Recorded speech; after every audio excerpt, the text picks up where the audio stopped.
live. How about that? And let me go ahead and tweet that out too. Make sure that gets on. Where is the Twitter button on YouTube Live? Jeez. You'd think, being like I'm in computers as a profession. In the computers? How do I get the live stream on my computer as we're doing this? You should see, you'll probably see a... Oh, with the tweet, I can just, when you tweet it. Yeah, when I tweet it, you should be able to just click it. Perfect, that's what I'll do. And I put your handle in there, so you should even get a notification. Awesome. There we go. Not now. There we go. Sweet. That way I can see the live chat. It over the top of you, so Hopefully we're good. So be it. Let's see. Twitter this people. Correct shirt. Or YouTuber people. Oh, yeah. Sherwin, Not wearing a hat. Sherwin bought wearing a collar. This shirt for him, and they sent him 2 by accident, and they said, well, we'll just give you shipping information and have you send it back. He's like, why don't I just pay you for the shirt, and I'll give it to Rusty. So, yay, I got free shirt. Nice. Rusty got an early Christmas present. Yeah. Carlton, what's up, dude? Oh, I just got told to eat a shit sandwich. I can't imagine. Oh, that's not very nice. She is pretty vile. She's pretty Oh, that's fantastic. Yes, I am here. Love it. Love it. All right, got some folks going. Hey. Cohen, I think you remember, probably the way this thing breaks down. We have a kind of a regular flow to this thing, but we're not sticklers to a 7-page show sheet. Like some people. Yeah. Sure, it always gives him shit for that. I love it. Well, it's because he'll actually text me behind the scenes and like go, all right, I'm working on page number 8. I'm like, okay, so it's like I'm not really. I mean, I love it. I love it. Brandon, that's for you, buddy. You know we always mean well. Oh man, they took like a 12-8 insurmountable lead on the old podcast pick'em. So man, I have to fight back in different ways. I have a great pick for this next race, and I know he's going to finish DFL. That's what happens. So we'll just when we get there, we get there. Yeah. We'll put money on it. What we're doing is sandbagging. We'll put money next year, and we'll dominate. Oh, you know what I mean? For sure, without a doubt. To be payable at Eldora. Ooh. Well. Ooh, there you go. Me, sir. Hello. I'm digging it. All right. Let's see. Roger, shit sandwich with Hellman's mayo? Yep. Oh, there's Brandon. Oh, Brandon, what's up? I heard that. Three-way. I heard y'all. You three-way. Effers. I love it. I love it. Hey, y'all. It's going to get a little sideways tonight. It's already sideways. Yeah, is what it is. All right, well, let's see here. Got a good little crowd here. Cone, when we start, sometimes here, tell me if you hear this music. You hear that music right there? I don't hear anything. Okay. Did you hear me saying anything? Nope. Okay, so it's going to kind of mute for you for about 30 seconds after we... I'm just going to hang out, and when you guys start talking, I'll just... Yeah. Right on. Okay. I'll figure that out one day. One day. Distracted by things lately. Any day now. Feeling. Yeah. All right. Sherwin, you ready? I'm ready. Cool. Mr. Cone, you ready to roll? Tempo. Let's do this. I'm going to start recording immediately. And let me think of all the things I have to do. All right. Recording now.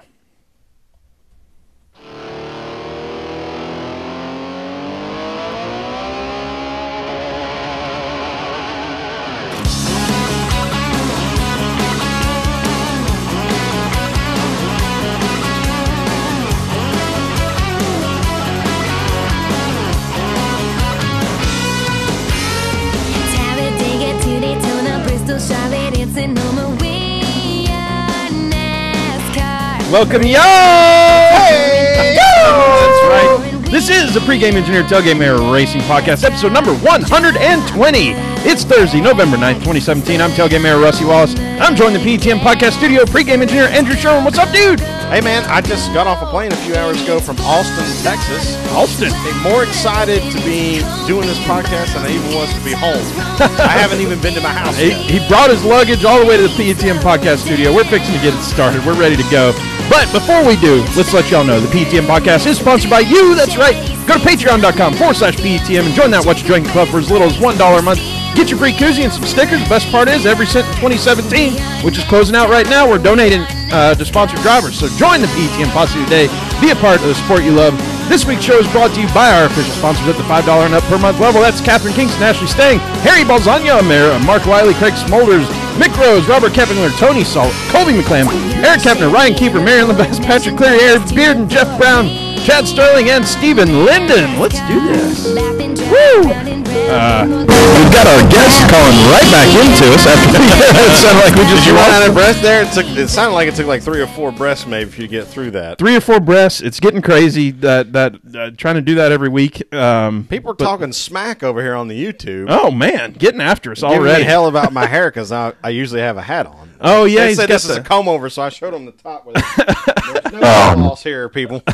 Well, he's got not just the nice hair, but he's got the button-up shirt, long sleeve. He's dressing up for the PETM Posse today. But with that said, we've got a returning guest tonight, Sherwin. I don't know why he decided to come back on. I don't either. Yeah, because this is the worst racing podcast. Introduced in front of maybe 200 people as the worst at Eldora racing Speedway. podcast. At least you guys are on time tonight. Jeez. Yeah, right. Well, I didn't run out of gas this time, so it worked out pretty good. Yeah, right. He had plenty of beer, just the gas part was, a little... Yeah. Oh, yeah. No, I straight off You had the important part right. That's right. All right. I'm gassed up. Well, y'all know him. He needs no intro. He is the Orange Cone. Thank you, Mr. Cone, for coming back on and joining us and having some fun tonight. We've already gotten sideways in the pre-show, so we might as well keep going until we Let's just be really glad the pre-show is not recorded. Yeah. Oh, yeah, there was a pre-show. Oh, yeah, the pre-show was not recorded, and that was off the wall. That is totally off the record. Oh, Mr. Cone, you know how we start off this thing. What you drinking on tonight? Boys, you are not going to believe this. I am sipping on a caramel macchiato. Well, Mr. Matt You Weaver. got a late night of riding or what? Or driving? Extra caramel drizzle. Caramel drizzle. Drizzle with the drizzle. Drizzle. I don't know. That sounds great. It's Sounds a little sexy. it is. It is. Oh man, I don't know why. But I think he's got that black cone I took a picture of in Tel Aviv coming over tonight. I think. Oh, is that right? Yeah. Oh, that's funny. We always make I think because Weaver is the one who always has like this 6-name drink when he comes on. So anytime I hear here's a good one. Wait, here's a good one. Starbucks double shot Ristretto sub. Oh, what is this? Sub. Oh my God.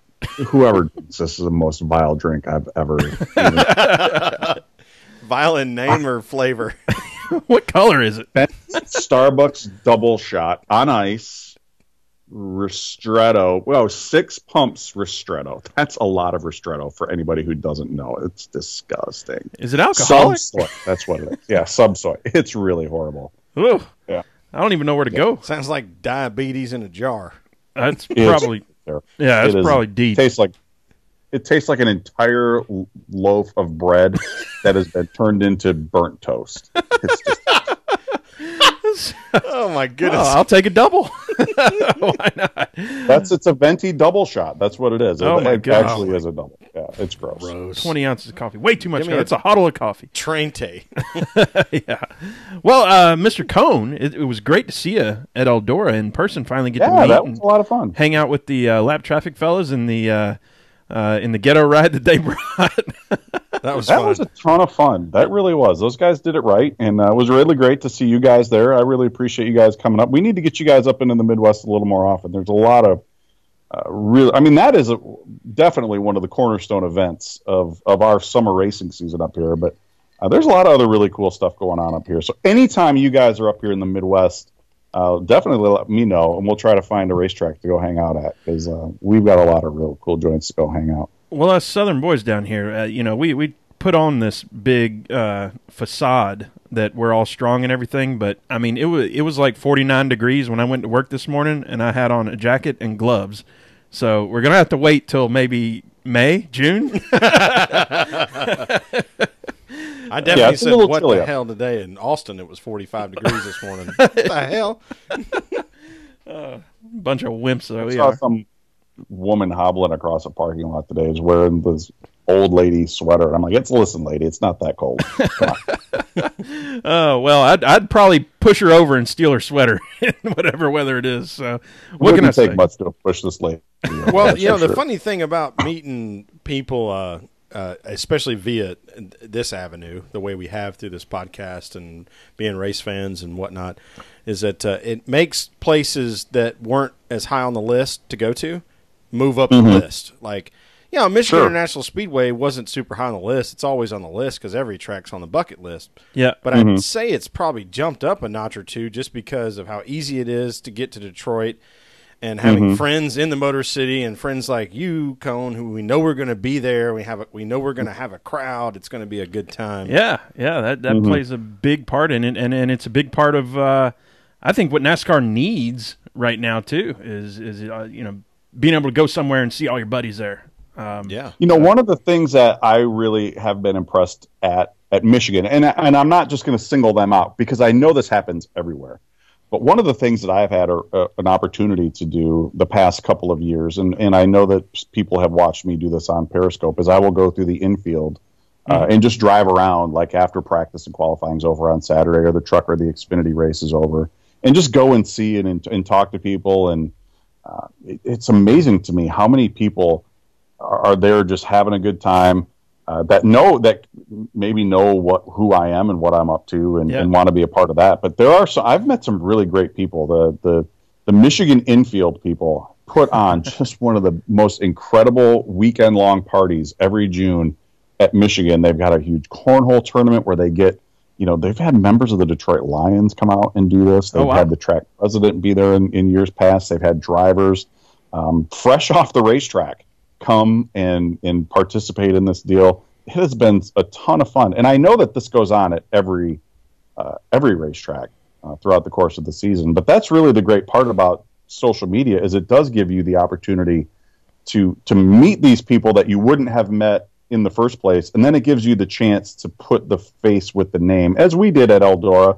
And as you know, I've had the opportunity to meet hundreds of really cool people that I wouldn't have had the opportunity to meet if not for just a chance Twitter account that somehow managed to get a little traction and give me a little notoriety. And it's really fun. It really is. Well, so speaking of the Twitter handle, the Orange Cone, how are you feeling? The Orange Cone. How are you feeling about being removed from the pit road entry? Not good. Not good. Here's the thing. As much as I really enjoyed every time the cone would get just destroyed by an out-of-control car, I mean, I realized that it probably was not going to last forever. I wish that it would. Because it for me, certainly added a level of entertainment whenever it did happen. I think it's really interesting to see how many people have blown pit entry, because it's really hard to see that stupid square. You can't see it, NASCAR. Put the cone back there. It really helps. It really does. It helps. How do we do a petition? There's like online petitions and stuff, right? That you can put cone back. Is there something like Twitter where we can holler at NASCAR? Yeah, tweet at OD Steve. Yeah, let him know. We want the cone. I don't think he reads tweets anymore, to be honest with you. And I don't blame him. Yeah. That poor fella. Yeah, I will give all of those NASCAR guys a ton of credit, and I know how hard it is. Because, believe it or not, I've done it. I've sent them some really crappy, hey, what the hell are you guys thinking? I will give those guys a ton of credit, that they usually do face the music very well. Steve O'Donnell, Jim Cassidy, Brent Dewar, all of these guys are very active on Twitter, particularly during the races. OD Steve, when there's a pit road penalty, he'll show you the computer screen. He'll be like, we're not making this up. Here it is. Says right here. This is where they got dinged. I think that's great. They're very responsive. I don't follow a lot of other sports. In the ones that I do, I certainly don't follow as in-depth as I do motorsports. But I really have a hard time believing that NFL officials are in-game responding to fans.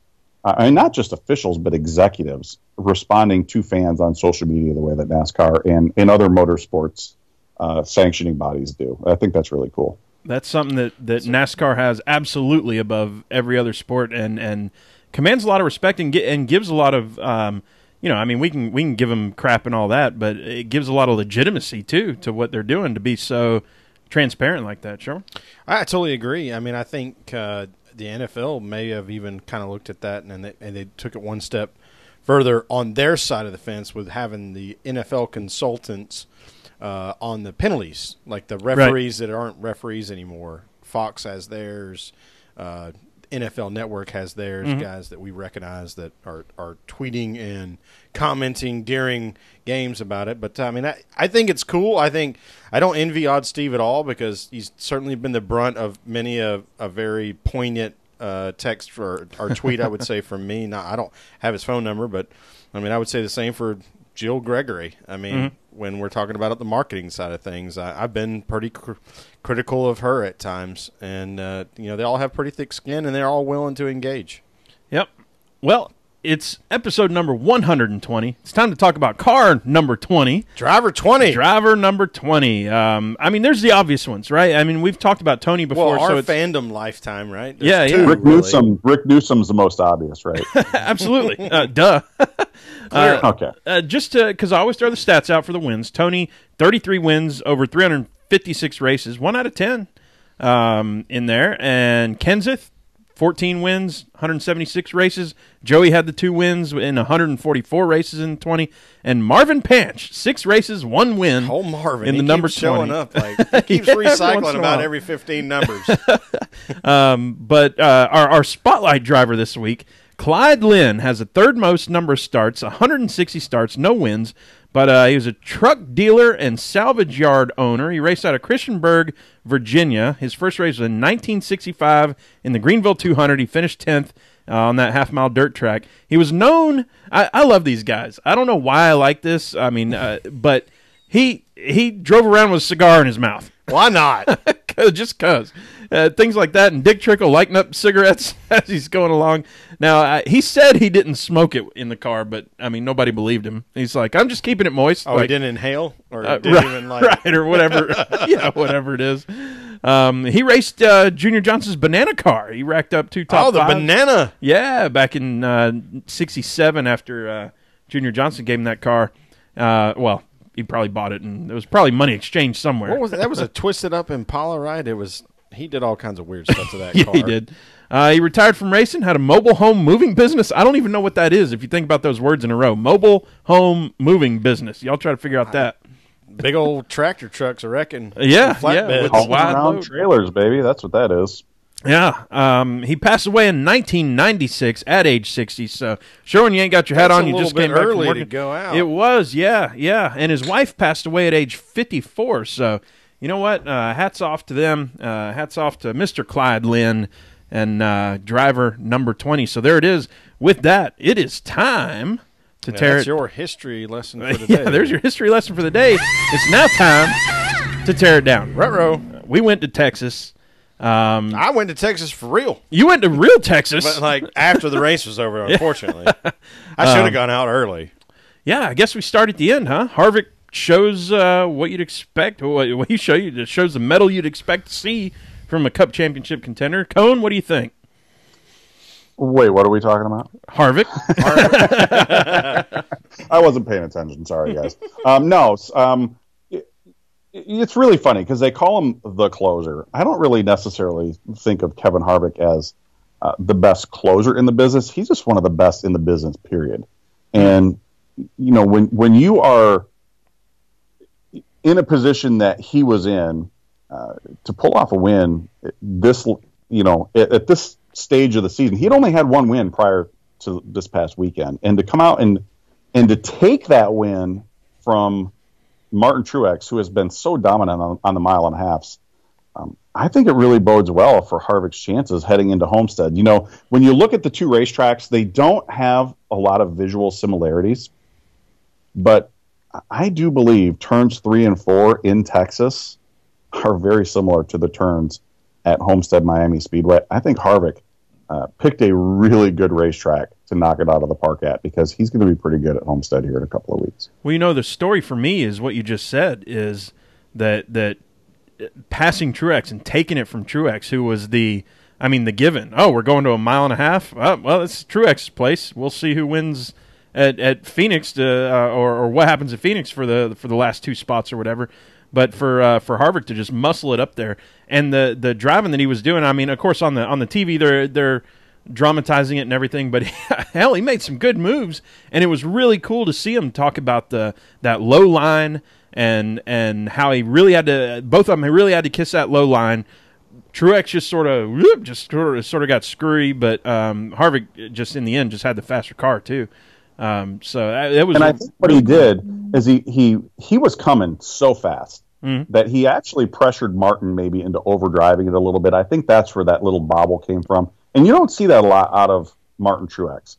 And of course you're thinking, well, Truex is already basically locked in to Homestead on the playoff point situation, or on the stage point. I'm so confused on this. I don't even really know. But I think all we know is that doing it all Truex season. is basically a lock to go in to Homestead. So why is it such a big deal that he didn't win?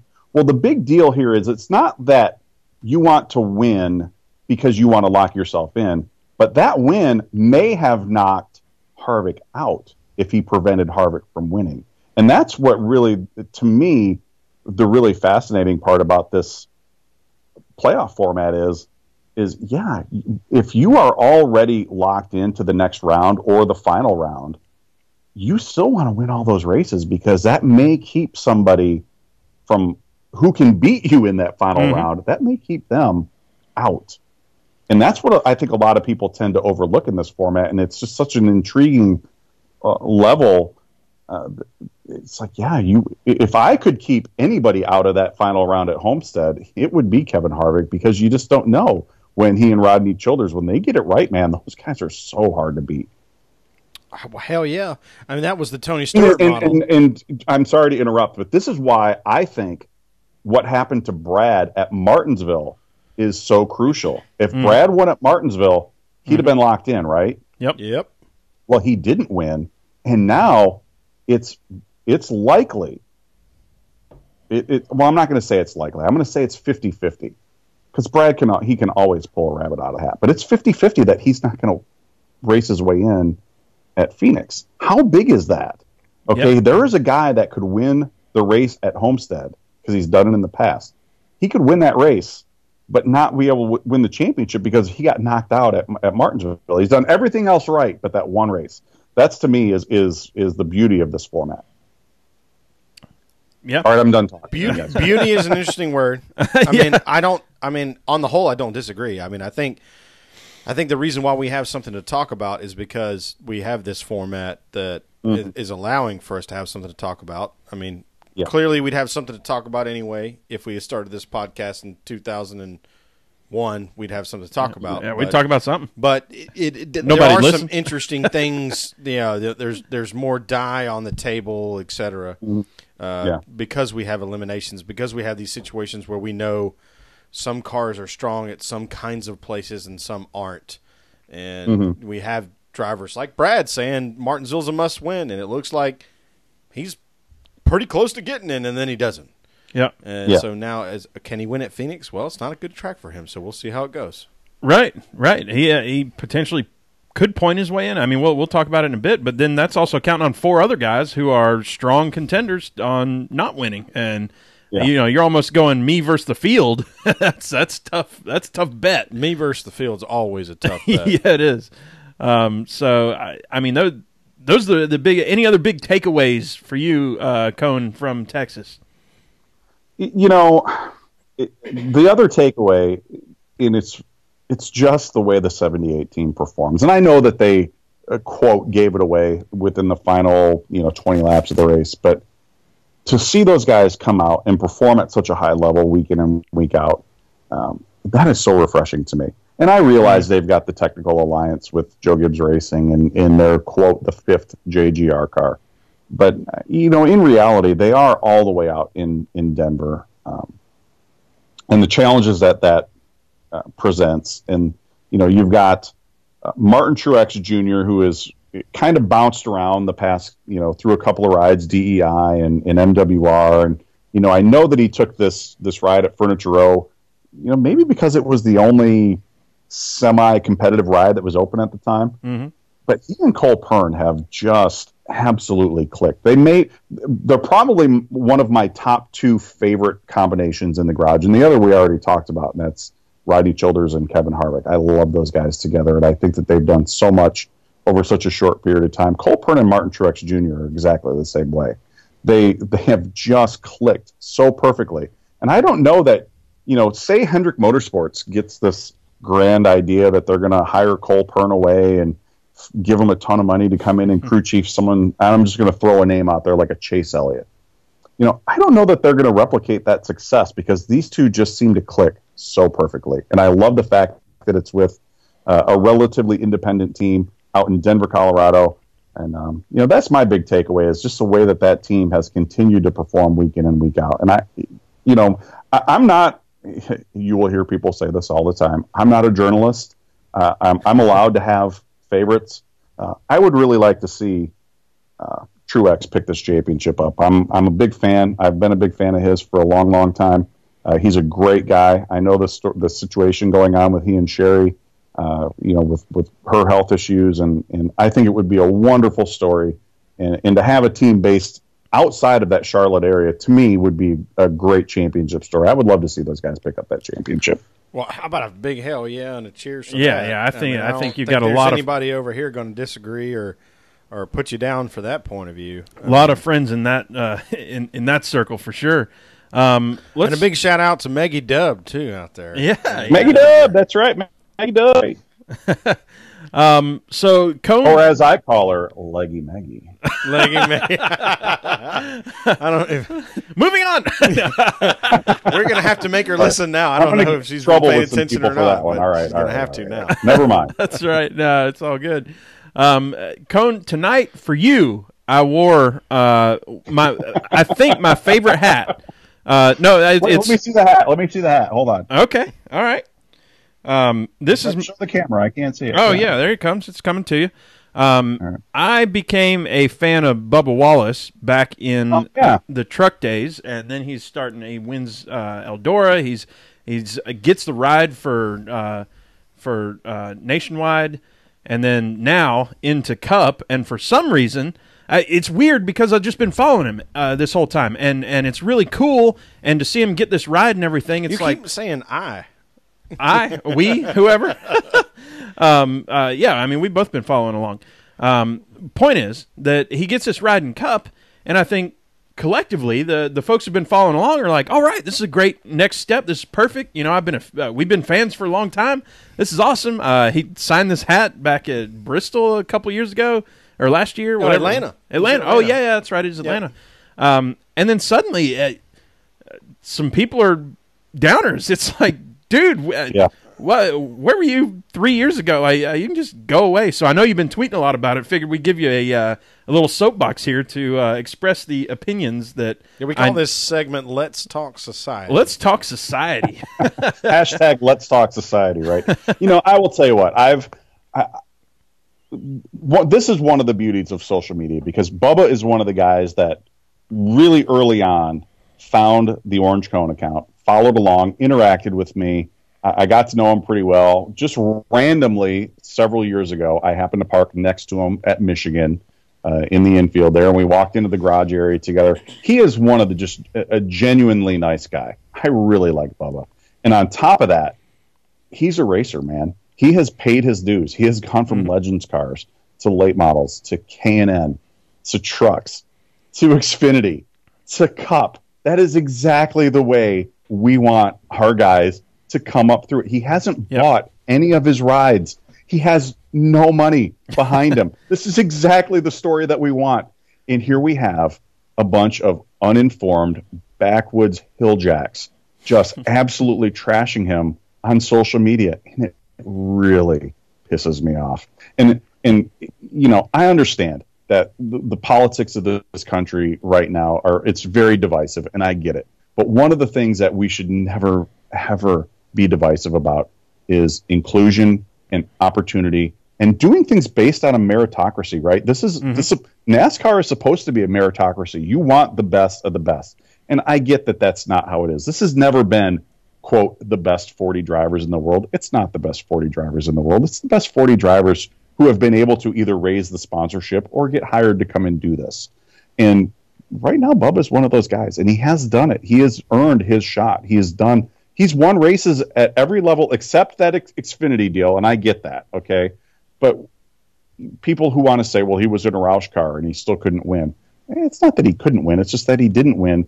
But who won all the races that he was in? Yeah, Kyle Busch won them, and Brad Keselowski won them, and Joey Logano won them, and Denny Hamlin won them. And, he doesn't have a lot of experience racing up against those guys. You can't hold it against him that he didn't go out and beat those guys in equipment that maybe wasn't quite, it was equal equipment, but let's be real here. The Penske cars and the Joe Gibbs cars, they're still the head and shoulders above everybody else in that deal. So how did Bubba do compared to everybody else? Well, he was always, right up there at the front of the Xfinity only drivers each and every week. He knocked off a bunch of top 10s this year before his ride went away. So you can't sit there and tell me that he hasn't earned his shot. He has earned his shot. And the great thing about it is he is one of the coolest dudes you're ever going to meet. There's a reason why Ryan Blaney and he are best friends. Everybody loves Ryan Blaney, right? Yep. Well, Ryan Blaney loves Bubba Wallace. Yeah. To me, that's all you need to know.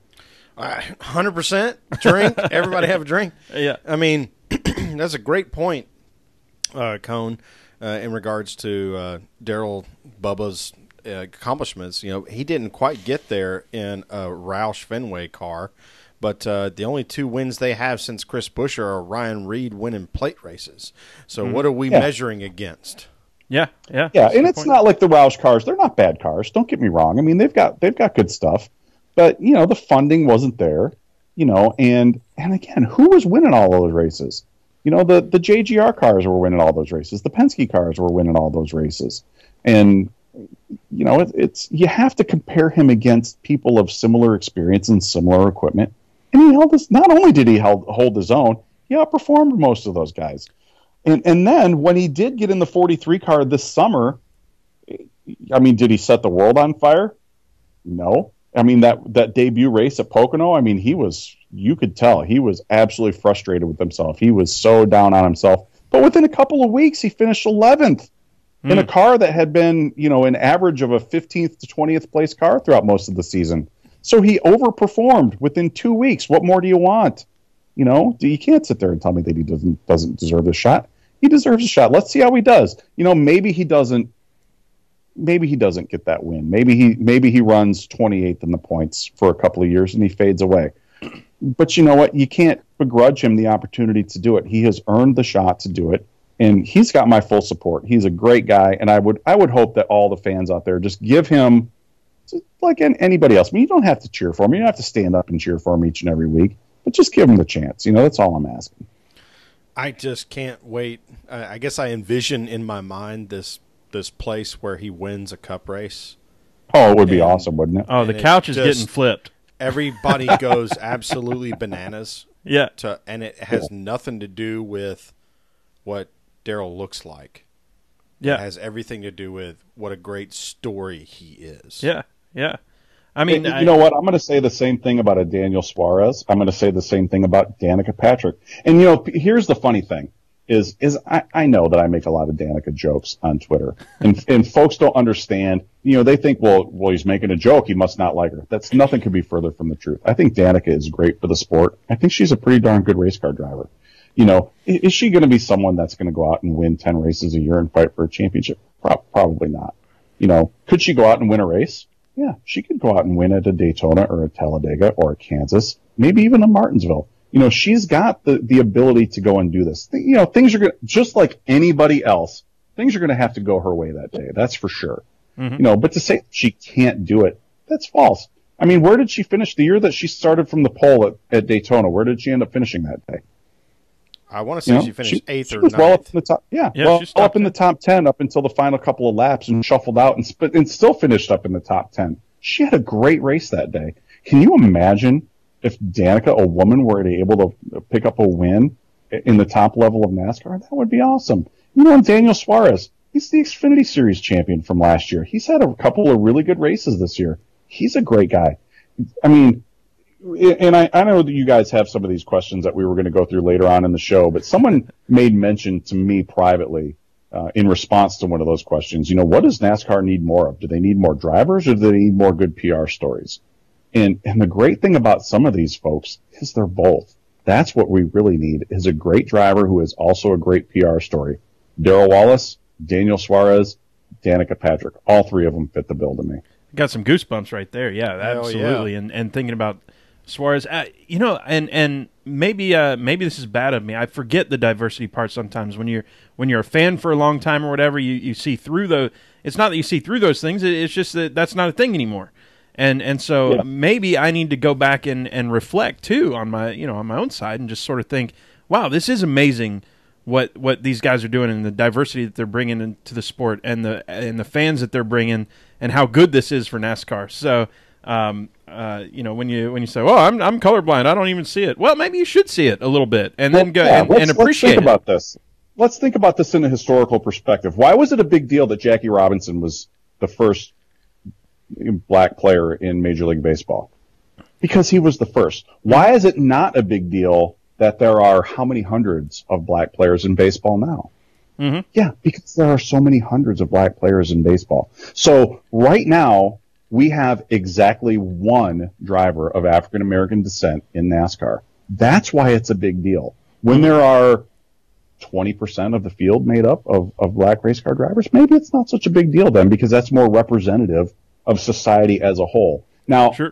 I understand that racing is different than stick and ball sports, because if you want to go and play basketball, like a lot of inner city youth like to go and do, it's really easy to go and do. All you have to do is go and buy a basketball, get a pair of ratty shoes, and you go down to the local park and you shoot hoops. And if you're really good, maybe you get to go play on a travel basketball team or a high school basketball team, and you get a scholarship to go play at college. And there is an actual path there for someone to go and do that. You can't really do that in racing because it's not available at your local high school. It actually costs a ton of money to come and do this. Yep. And, that's a barrier. That's a huge barrier of entry for anybody to come and do it. I mean, I certainly couldn't have done it when I was a kid.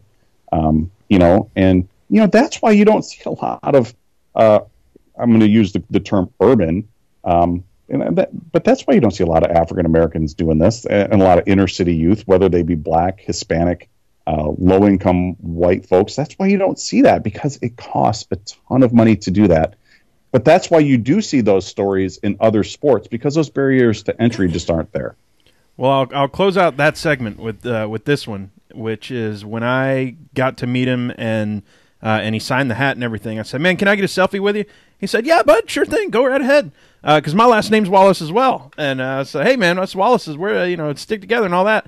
And so I reach out and hold my phone up, and he makes this. He puts two thumbs up and opens his mouth and just yells. He's just like, "Ah!" and takes a selfie. And it's like, man, that's just cool. That's well, and just a cool guy. Yeah. Yeah. Very One of the cool. things that I like to do when I take my kids to the races, I like to, however many of my children come to the races with me, I like to get their picture taken with the winner. And Bubba was the first one that we did that with when he won at Eldora in, 2014. Just a super nice guy. Super nice guy. I wish him nothing but the best.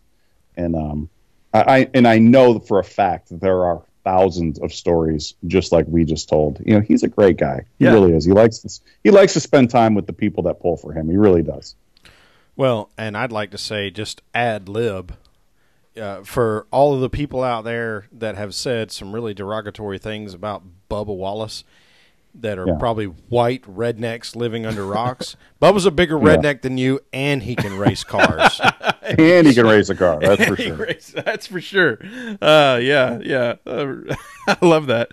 We're gonna move on to some listener questions here. We got several of them came in. I'll start with the one that's on the bottom of this list here, just because we were just talking about it. Richard C. at RC Coke 47. Cone, how long before NASCAR realizes what a public relations asset they had with Danica Patrick driving? 2011? I think they've known that one all along. Yeah. Trust me. Yeah, that's no secret. They have hitched their star to their wagon to her star a long time ago. I don't know how much longer that one is going to be possible. There aren't really a lot of top level Cup rides available right now. I know the two front row cars are somewhat in play. The 34 certainly has been announced that it's open. The 38 is kind of a question mark. I don't know that Danica is going to want to step into that without some sort of huge commitment from Bob Jenkins that they're going to really step up the financing of that team and do what it takes to put them on par with with maybe a Furniture Row or something like that. They need an alliance in place. But I will tell you what, I mean, those guys have done so much with so little over there. I mean, they've won a couple of races with David Reagan and Chris Buescher over the course of the past couple of years. So it's not like it wouldn't be a terrible choice to go and do. I just don't think that's not where I see her ending up. But boy, I would love to see her find something top level, maybe in a top level Xfinity ride. Maybe do what Sam Hornish did. Sam, bit the bullet and went down there and contended for a championship. Can you imagine Danica down there fighting for an Xfinity Series championship? I think that'd be pretty cool. That'd be cool. Yeah, they certainly do know that she has got a lot of value for them promotionally. Yeah. Yeah, that would be, awesome as a bunch of cuss words we normally don't say on the show. That's what I want. I really want Danica in this sport, one way or another, whatever it makes sense. I don't really want to see her be a back marker in Cup. I'd love to see her get in an Xfinity ride that has a chance to make some noise and use her star power to get more little girls interested in NASCAR. Mm-hmm. Yeah. My daughter certainly wants to know how she's doing every time we've got the race on. How's Danica doing? Awesome. Her two questions. Who's leading? Where's Danica? That's so cool. When she first broke into the sport, that was questions I was asking when I turned on those Xfinity races when she ran for JRM. Yep. Who's leading? Where's Danica? So we have a good segue there. Mark Wiley at _NASCAR Nerd. I like this question. Nerd. What's a performance ceiling for a team like RPM or Front Row in today's NASCAR without a major alliance like Furniture Row and Gibbs or Wood Brothers and Penske? My first thought is, well, RPM's got Bubba. They do. They have Bubba, and I think that's going to allow them to maybe go out and find an alliance like that. Yeah, they certainly do need. You can't in this era. You can't do it alone. You do need to have some engineering and some technical support from maybe a Stewart-Haas. Remember, just a couple of years ago, Stewart-Haas was the one with the technical alliance. Maybe they're to the point now where they are the flagship, and Front Row or RPM aligns with them. I've also heard some rumors that RPM may be aligning with another manufacturer at another team. We'll have to wait and see how that plays out. But they certainly do need to have some sort of technical alliance that gives them the access to the resources of a multiple car team. Remember, RPM's just a one car team right now. So, if they could find a competitive alliance, I think that it could certainly raise that ceiling a little bit. Right now, I think that they're, even with Bubba behind the wheel, they're probably a 10th to 15th place car on a routine good day basis. Yep. That's not to say that they couldn't go to a Daytona or a Talladega or a road course or, whatever Bubba tends to run well and overperform and maybe race up into the top 5 and maybe contend for a couple of wins. But I think on a routine basis that a good day for them would be, 8th to 12th. In a normal day would probably be, 11th to 15th. Sure. but if they did find that alliance, there's nothing to say that they couldn't morph into what a Furniture Row has done or the Wood Brothers have done over the course of the past couple of years. Yeah, absolutely. And I mean, exactly what you just said is what happened with Front Row. With David Reagan, he's got the win at Dega with Front Row. I think his other win, it wasn't with them, but it was at was that Daytona in the 6? Daytona, car. Yeah, exactly. So I think you're exactly right in that the ceiling is, maybe 10th to 15th place car, and you get the occasional, roll the dice at one of the at one of the gambling tracks. Roll the dice tracks. Yeah.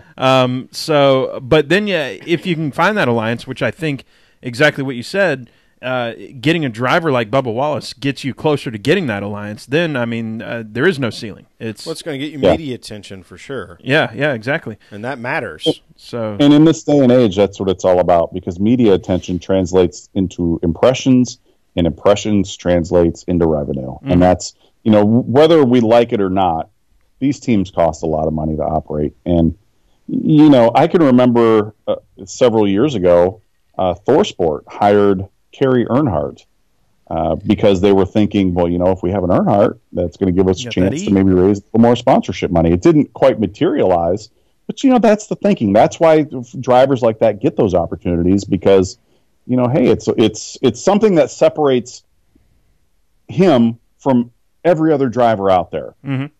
And, and Bubba's not the kind of guy that wants to go out there and say, hey, look at me, I'm the only African-American driver here, you guys should throw money at me. But, that does open some doors. And let's be real, every other person on this planet would take that opportunity if it was given to them. If you found a way to monetize this podcast based on your last name being Wallace, wouldn't you do it? Oh, absolutely. Absolutely. I could quit my job, shoot, and do this for fun. I have never criticized anyone for capitalizing on some skill, whether it be earned or innate, to earn themselves money. We see it on Instagram all the time. I mean, I couldn't possibly agree with what you just said more in terms of – and the thing about Bubba – Darrell Wallace Jr. is, he's not saying, look at me, I'm the black driver. He's saying, would you please stop talking crap because I'm black? Yeah. Because I am a race car driver and I am here. Just don't say mean things about me, people. Yeah, right. Is that too much? Is that too much to ask? Come on. It's not too much. It's not too much. Let's go to this one. I like this question too. Andrew Kantian at KHANTZIN. I've got it stuck in your head. It's Kantian. It's Kantian. Yep, you got me. So after listening to Matt Kenseth's interview with Nate Ryan, which I didn't do, but for the question part, he says, do you think he's bitter about his departure from JGR? And I had that feeling from like day one of that announcement. Yeah, for sure. I don't know that he's bitter about his departure. I think he's okay, so let's take the deep side. Let's take this in stride. Let's take this in stride, because this is not a surprise for anybody who has been paying attention. When Eric Jones got signed to drive a 1-year deal in the 77 car for Furniture Row, everybody knew what that meant. Mm-hmm. Okay, everybody knew that he was going to go to the 20 and Matt Kenseth was going to be the odd man out. That's just how it was. I think the frustrating part for Matt Kenseth is that another similar opportunity hasn't presented itself. The 77 went away. I was shocked that car not only went away, but that Kenseth wasn't driving that car. I thought that was going to be a swap. Trade. Mm-hmm. I thought it was going to be a trade personally. I mean, and I had no inside information on that. That was my gut telling me that that's what was going to happen.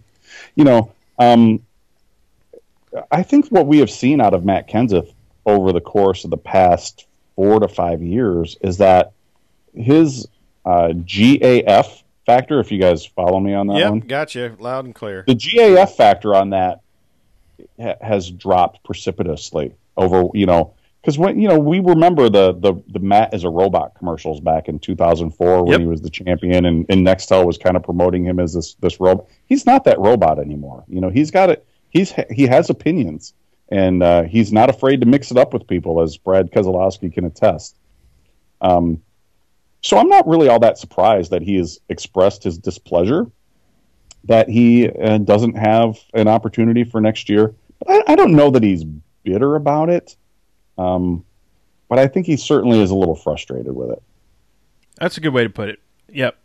So bitter, maybe at first bitter, but then looking at opportunities, and I would agree that at this point frustrated, like, hey, I'm a championship driver. Not just I have a championship, but within the last 2 years, I have been a championship driver. There should be something out there for him, and it would be weird to not have him in there. Of course, I mean, we've had a whole year without Biffle. But I will tell you, I mean, and we've had this discussion for the past month or so online following this announcement. The race teams are going through what the stock market calls a course correction. The stock market, there's a bubble and it drops a little bit and just kind of evens out to where it should be. That's kind of what we're doing right here. Budgets are going to have to be slashed because sponsorship money just isn't what it once used to be. And one of the easiest things to take off of that bottom line is driver salary. And someone like Matt Kenseth has been accustomed to racing for X amount of dollars. Well, when you offer half of X, it's really hard for someone like Kenseth or Biffle or I'm just going to say Carl Edwards, even though that's not why he left. Mm-hmm. It's tough for any of these drivers to go, yeah, I'm not going to take a huge pay cut to keep doing this. You're going to have to pay me. Well, some race teams just aren't going to do that. Why would you continue to pay Matt Kenseth? I'm just going to throw this number out here. I've got no idea what a race driver makes, and it's none of my business. But I'm going to say $8 million a year as a base salary. Okay, Why would you continue to pay Matt Kenseth $8 million a year to do it when Eric Jones will do it for $1 million a year? That's a good point. Now, that said, look at Casey Kane. Now, I understand he's still being paid by Hendrick and all that to fill out his contract. But, hey, all right, I want to race. Yeah. That's the choice that you have to make. And I guarantee you that he's not going to be making what he once was if he continues to stay in the 95 car once his Hendrick deal expires. Right. When the 95 team actually has to pay him, does he decide to stay there? Maybe he does. Maybe he'll say, you know what, I would rather make $1.5 million a year instead of $0 a year. Mm-hmm. Maybe. I don't know. But, that's the choice that all of these guys are going to have to make. I mean, there are certain drivers who are still going to be able to name their price. Jimmy Johnson is going to get paid what he wants to get paid until he's done. So is Kyle Busch. So is Brad Keselowski. Yep. At least for the near term. But are there guys like Denny Hamlin? How long is Denny without a championship? How long is he going to be able to name his price? How long is let's pick another driver just at random here. Joey. Well, he's young-ish. How long is Clint Boyer going to be able to name his price? Clint hasn't won in a couple of years. He hasn't contended for a championship in a couple of years. How long is he going to be able to command that type of money? I don't know that he was able to name his price going to SHR. That's a good point. All right, okay. All right, guys, I get it. So no, but I'm a Clint backer. Like I'm not a. I'm not against him. I'm not against him. I'm just throwing that out there. No, you make good points.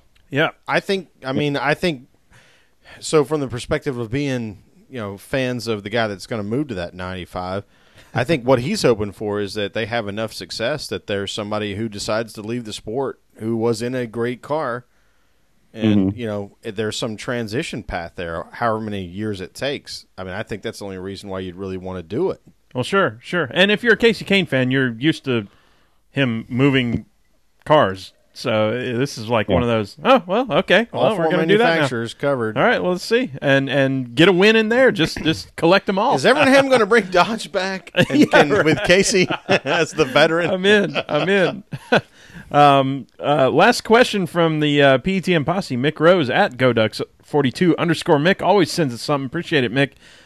Several drivers have expressed some interest in running the double, the Indy 500 Coke 600. Any chance it happens in 2018? And if so, who? I have not seen. What it feels like this always comes down to is scheduling. And if the schedule allows for it, there will be somebody who does it because it's that cool. It gets that much attention, and they want to do it that bad. It's always perplexing to me why they wouldn't want to schedule it so that somebody could do it, because it just brings so much attention to both of those races that I think that attention doesn't happen otherwise. So it's confusing to me why they wouldn't, but it's all about schedule. If they overlap, it's never going to happen. If there's enough time down to like the 30-minute schedule to do it, they'll do it. Yeah, to Rusty's point, I think we have to start in the 11 hour on the East Coast to do it. Yeah. Go ahead. Yeah, it does. And I think there's only one real strong candidate to do that. And right now we haven't heard anything to suggest that this is going to happen. But I think Kyle Larson will be the next guy to do it. I don't know that 2018 will be it. But I think at some point for sure he's going to run the Indy 500 and the Coke 600 on the same day. There's a couple other guys that, I wouldn't be surprised to see Kurt Busch give another whack at it. Absolutely. I think Brad Keselowski is another guy that I think would be a strong candidate to do it, especially with the Penske tie there. He's expressed a little interest in that as well. But to me, Kyle Larson is the one who actively really, really wants to do it. Well, so Mick asked about the double, and one of the things I was surprised about Casey Kane signing to run a full schedule with the 95 team and Levine Family Racing is one of his dreams has always been to run the 500. Mm-hmm. He but had a deal to run it this year, and Hendrick said, I can't. I don't think so. Yeah. So I don't know why you would say no to that, truthfully. And, that's real perplexing to me, because all that does is give additional exposure to your partners and your sponsors. And, I know that it takes him out of the loop a little bit, but let's be real here. Casey wasn't, especially back in the early part of the season, he wasn't setting the world on fire anyhow. So, what would that have cost them at that point? Well, let's not forget Casey's best track is Charlotte Motor Speedway. He's won 4 races there. And his most recent win is at Indy. And at Indy. There you go. I agree with you 100%, Cone. I think if there was any sort of traction to a deal for him to run the race, it was ridiculous for it to get squashed by his cup owner. Yeah. I think that him going to a team like Levine suggests that those talks are going to open. And that'd be cool. Casey has so many ties to Indianapolis because of moving from Seattle, or I guess Enumclaw, to Indianapolis to race dirt cars with the hopes of running Indy and then getting snatched away by NASCAR. The same thing that happened to Jeff Gordon and Tony. And he drove for the same people that Jeff Gordon drove for, by the way. Yeah. So, I would expect to see Casey Kane race in the Indy 500 within the next 5 years.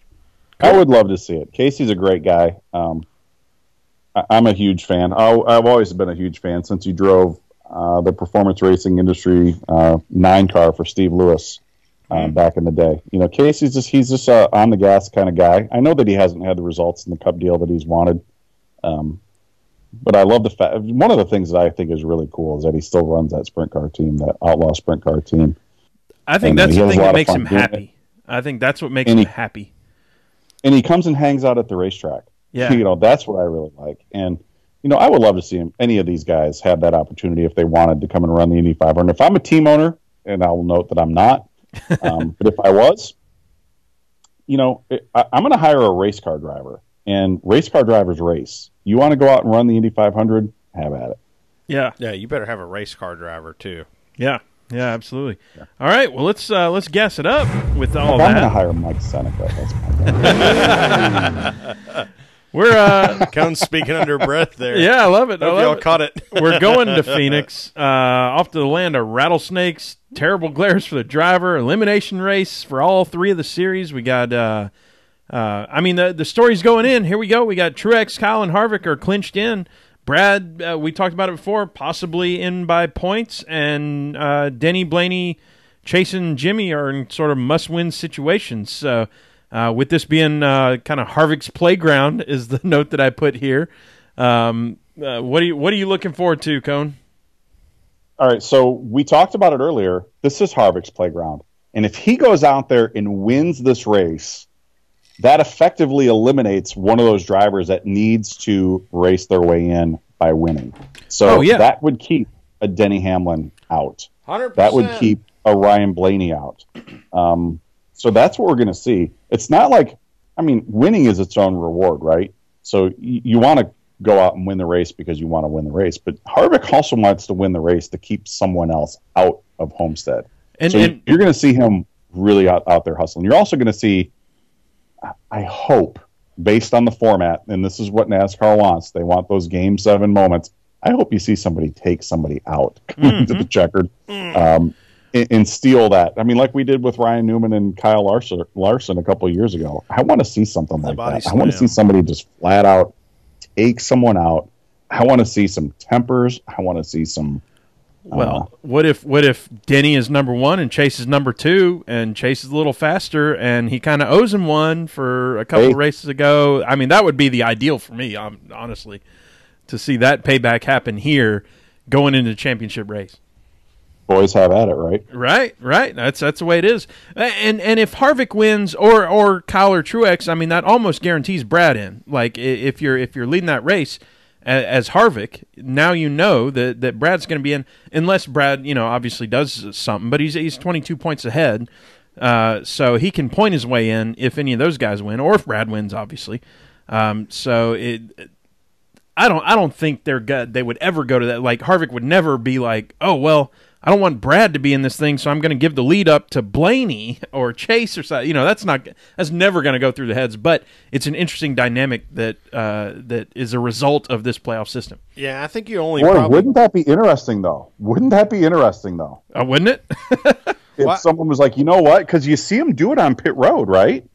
Well, I don't need Hamlin to be do it second off of pit road. I need to be third off of pit road. Wouldn't it be interesting if someone like Harvick said, you know what, I could win this race and Brad could point his way in, but if I finish second and let Blaney in, I've got a much better chance of beating Blaney at Homestead than I do Brad.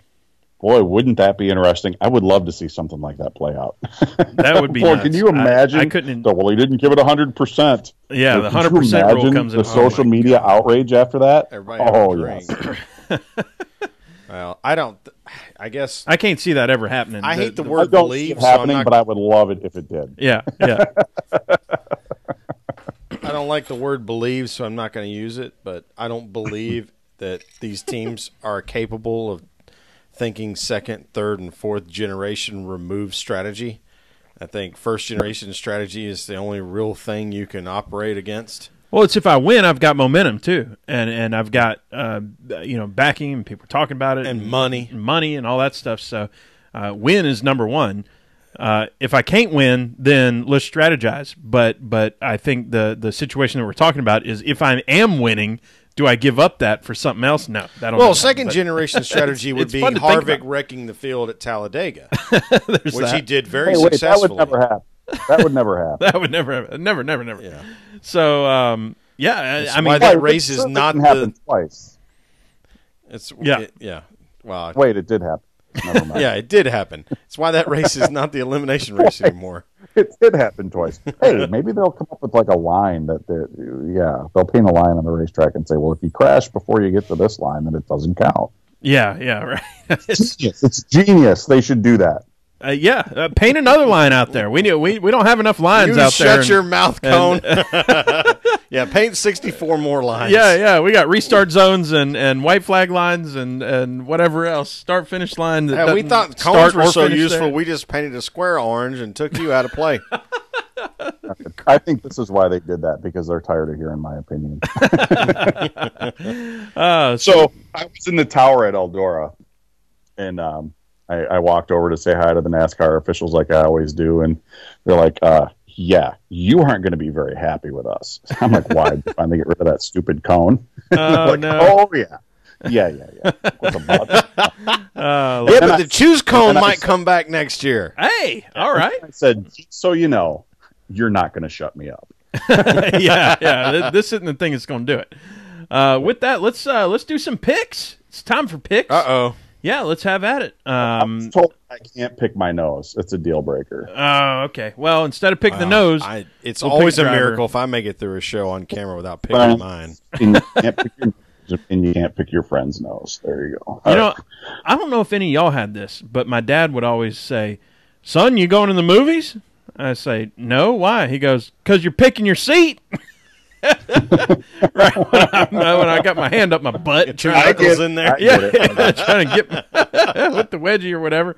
I had never heard that from anybody else but my dad. "You going to the movies, son?" And after the third or fourth time, you're like, "Ah, crap! Yep, I've got my hand up my pants again." My old ring itches. Leave me alone. Yeah. So let's blow pick, my own ring. Pops, leave me alone. let's pick drivers to win at Phoenix. So Cone, we'll give you a number one here and go for it. Tell us who your pick is for Phoenix. All right. I mean, I know it's hard to go against Kevin Harvick, but I am going to go with the belief that in a must-win situation, and I don't know that it's a must-win, but it's a we would really like to win situation. Brad Keselowski is going to pull it off this week, and that's my pick. Brad K. I love it. Good pick. Yep, Sherwin. Well, in the interest of picking the must-win, and picking the team I think is most capable of a must-win regardless of racetrack, Lowe's, number 48. I love that pick. I love it because that I strongly want to pick Chase for a similar reason, though they haven't shown that close it out ability that closer Harvick sort of thing yet. But I love this pick for a lot of reasons, and I'm going with heart, style, everything else, and I'm sticking with Hendrick. With Dale Earnhardt Jr. Hell yeah! Taking the Dale, checkered. yeah. Excuse me, Dale, yeah. Dale, yeah, taking the checkered at Phoenix for a nice send off. Because I mean, he's won there before in the 2003, I think. He's won there. He won 2 years ago or a year and a half ago. So. Wait, Dale Earnhardt Jr. won a race a year and a half ago? What? Right? I thought he always crashed in the first commercial break. You're playing to that crowd. I don't think we have many of that crowd listening to us, to be honest with you. Maybe not. But oh my God, the first time I ever did that was so hilarious. I must have had 50 responses like in a heartbeat. Those, oh my God, Dale crashed. And then, they come back from commercial and it was like, you can go F yourself. You are you are terrible. You are the worst person ever. We hope you die. I love it. So what I think is, and this is all for drama, obviously, but I mean, Homestead is all about the champion.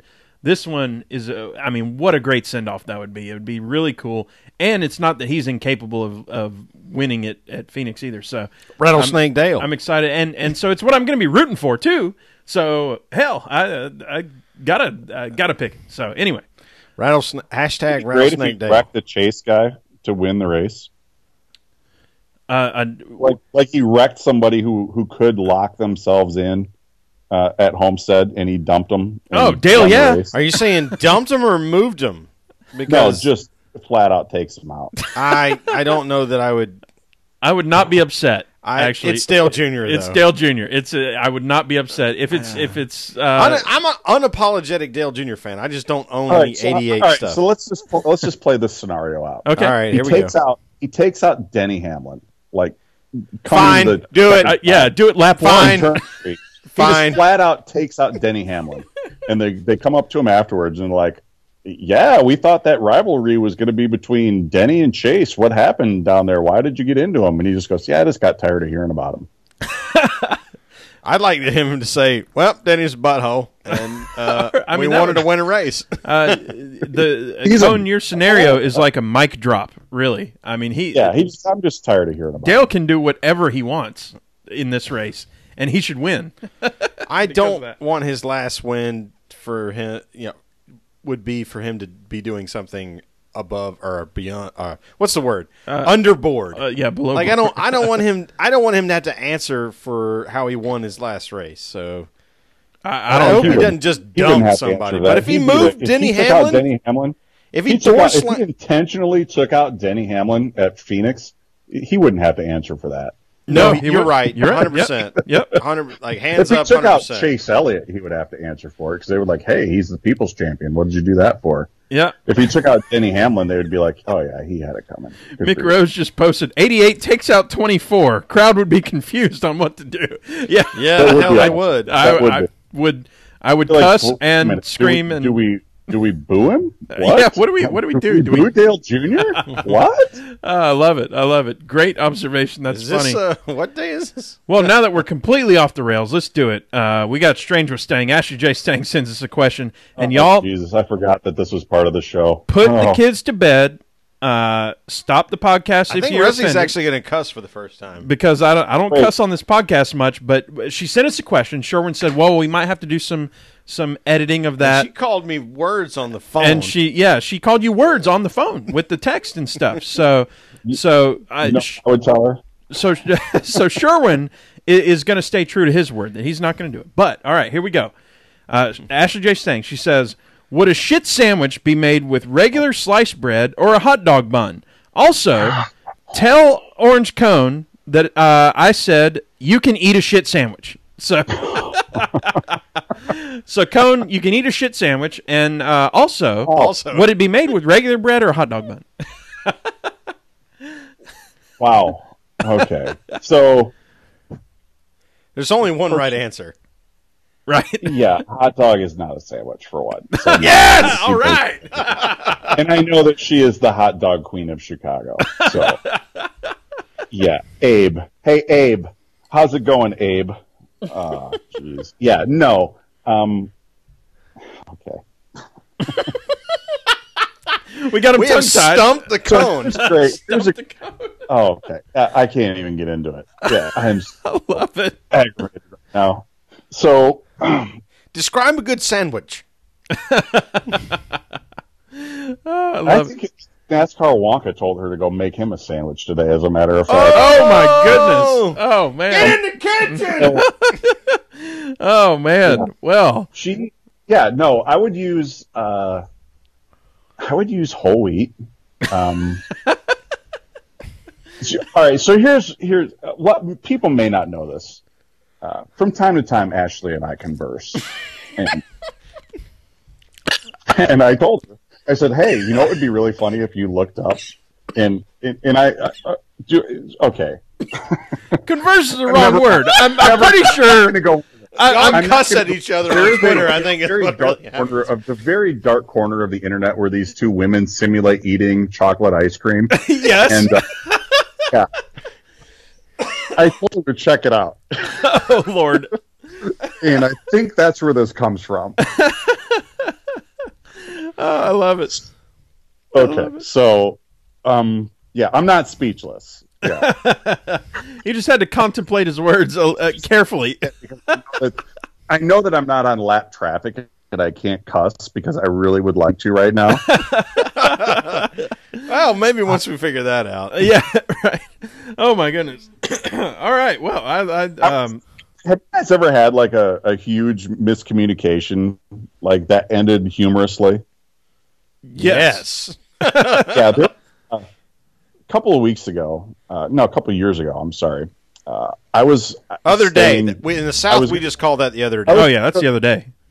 Yeah, it was a couple of years ago. I was going to go stay with my uncle for a couple of weeks. And I got there, and I'm in this, I'm like, who are all these other people who are, there's random people living in a couple of the bedrooms, and people down in the basement playing loud music the whole freaking night. And I'm like, what the hell is going on here? And when I got there, he's like, well, here's a list of rules for the house. You know, he gave me like the list, you can't smoke in here. I'm like, I don't smoke, so it's no big deal. He's like, you can't mess with the thermostat. I'm like, I don't care. You can't have the TV up, loud past 11 o'clock at night. You can't have any substances of any type. You can't drink, you can't do drugs. I'm like, well, I don't do any of that anyhow, so it's all good. And after a couple of days, my house. I realized I'm actually living in a sober house. I'm like, yeah, I don't have what the hell? I'm in a sober house. What the hell is going on here? I have no idea how this happened. Anything like that ever happened to you guys where you just had like this huge miscommunication and it was really uncomfortable? I see where you're going with all that. Yes, most certainly not the context of I've been in a house where I can't drink because I would just leave. Yeah, But you wouldn't do that. but Yeah, you would be like, yeah, you can have yourself. right, I see where you're going. So, yep. Yeah. Well, what is it? You got to tell me. Well, You can't just go, oh, yes. Okay. Can you you're actually looking for recall? Because stories. I know I have a story like that, but I don't think I can recall it.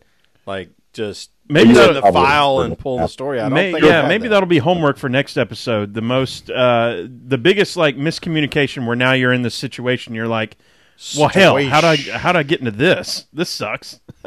So I will contemplate that. Really good. I've got a really good. How the hell did I get into this? This sucks story. Yeah. All right. Get into this hashtag. This sucks. Yeah. Awesome. You want to lay it on us now, or are we gonna save that one for the next one? The awkward silence here is just beautiful. I love it. Right? It happens. It is part of it, really. Yeah, yeah. Like, oh crap. Well, we'll Hey, say you guys. I think you guys take over from Lap Traffic as the best podcast. Oh, You're I just don't know. blowing smoke up our asses. I don't know if I I'm want gonna- that distinction. I really gonna like say- being I like to being be the Let's dregs. be the stepbrother. I or like being something. the shit sandwich. the shit sandwich. You guys even said it. They're now the shittiest racing podcast. All right. You know, we need to make up a trophy that we pass back and forth whenever you decide. You know, We'll this just FedEx is it back and forth. yeah, yeah. Exactly. Listen, Actually, we won't just use so- FedEx. We use DHL. You know what? And it needs to weigh about 25 pounds, so it costs a lot of money every Right, it's time like we send it back. $100 every time you have to Ship a send cone it. back and forth. Just ship a cone back and forth. I'm really selfish, and really Love it. the best podcast is the one that has me on it at that time. There it is. Oh, there's the ego. Oh, I It's love all it. good. I love it. Oh, yeah. Hey, three-way. Yeah. Three-way. That's what we call branding, by the way. It's sending you middle fingers on the YouTube. I love it. That's what we So call- with that, hey Cone, why don't you close us out here? Let everybody know. I mean, as if they need to know where to find you. But anything going on, where you're going to be next, and all that sort of stuff. We'll close this thing out. At NASCAR Chasm. I mean, no. At the Orange Cone on Twitter. Yeah. Yeah. Don't accept any substitutes. There's only one. At the Orange Cone. That's the one. Yeah. That's the one. No substitutes. No whatever they're called, zero imposters. Cone. No zero cone. The zero cone's a loser. Oh man, yeah. Screw that guy. All right. With that, Hey, I was just reliving the time when my children told Darth Hendrick to go F himself at Daytona this year. That was awesome. oh, I love it. That's hilarious. All right. With that, y'all, we're gonna close it out. Y'all know where Imitation to, is the sincerest form of flattery. that's it. That's right. Y'all know where to find us. Y'all go on ptmpodcast.com, at PTM Podcast, PTM Podcast on Twitter, Instagram, everything else. You just search Pretty PTM much. Podcast. You're just going to find us. You know what it is. As always, I'm Tailgate Mayor Rusty Wallace. And I'm Andrew Sherwin at Pregame Engineer. And we're going to, we've had a blast. This has been awesome. So, y'all know where to find us, and y'all know where we're going to be. We're going to be right here next week doing it again.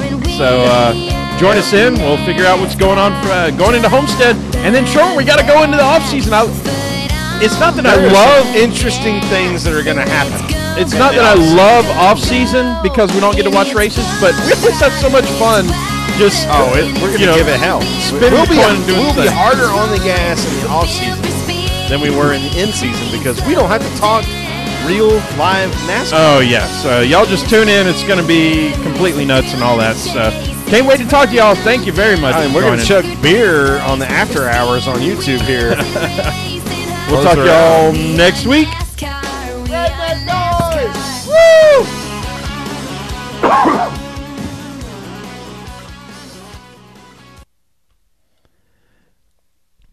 Ozos. There What's it is. up, bro? And we're live on YouTube, but we are done with the recorded part right there. Right, so you're still being So- recorded, Yeah. Mr. Cone.